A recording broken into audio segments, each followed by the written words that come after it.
I had one, this is about 2 or 3 years ago.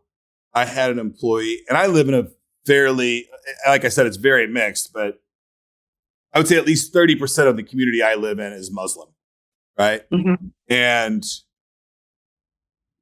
one day I was at work and I asked the kid that works for me, PJ, and we're pretty good friends inside out outside of work. I'm like, hey, PJ, what religion are you? Because he didn't take off one day that I thought he would take off, right? And I'm like, and I thought he was Muslim. And he goes, oh, I'm a Hindu. And I'm like, oh, that's interesting. And we had a really good conversation for probably 2 hours. And he educated me on what it is to be Hindu. And I'm like, oh, thank you so much. And another employee overheard that conversation, and he was really offended that I asked somebody what their religion was as their employer. I'm like, well, as their employer, I think it's important that I do know at least something, because I need to be open to the days that they need off and be somewhat sensitive to their needs, right? So that was a hard one for me, that I was trying to open up and somebody else got offended. What do you tell people when they try to open up and they accidentally offend people? One, I always give people the option to open up, Okay. right? So as opposed to saying, what's your religion? It's like, I'm just curious. I noticed that you didn't take off when I thought you would. Would you mind sharing what Right. your faith is? But feel free, if you don't want to, that's okay. And make sure that you're okay with, I don't really want to discuss that. Okay. I just want to make sure that I'm looking out for you as a leader. And then leave it there. If they want to come back, that's fine. If they don't, that's fine too. But always leave space for the opportunity for them to decide how they want to move forward. Right.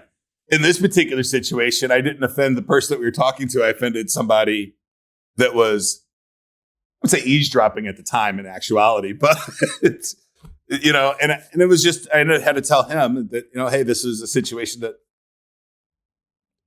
I don't have to know his religion, but it might help our relationship if I do. Yeah. Right. And again, if you lead with that, but you have to give them the option to discuss it or to not discuss it. Absolutely. Yeah. Right. And that's I guess as managers, we probably underplay our influence on our staff members. Yes. Right. So we have to really downplay who we are when we're having those conversations, or not be as aggressive as we would in other places, for sure. And if you have a relationship with that particular person, sometimes it starts with that. If you ask me and we just met on the street and I'm like, I don't know you, sir. Right. But if we already have a that would be odd. Yeah. Right. So, and the same thing happens in corporate America all the time. You're my leader and all you do is dictate to me what I need to do. And all of a sudden you're asking me personal questions. I may be taken aback. Right. But if we are developing a relationship while we're working together, that's a whole different feeling. But, one thing that I've implemented years ago, and it took me a long time to figure this one out, and it helps hugely in this particular case scenario, is I don't put more than 10 direct reports to one person. Okay. Because if you've got 100 people under your direct report, you don't know them all. You're not really nurturing them and growing them as team members.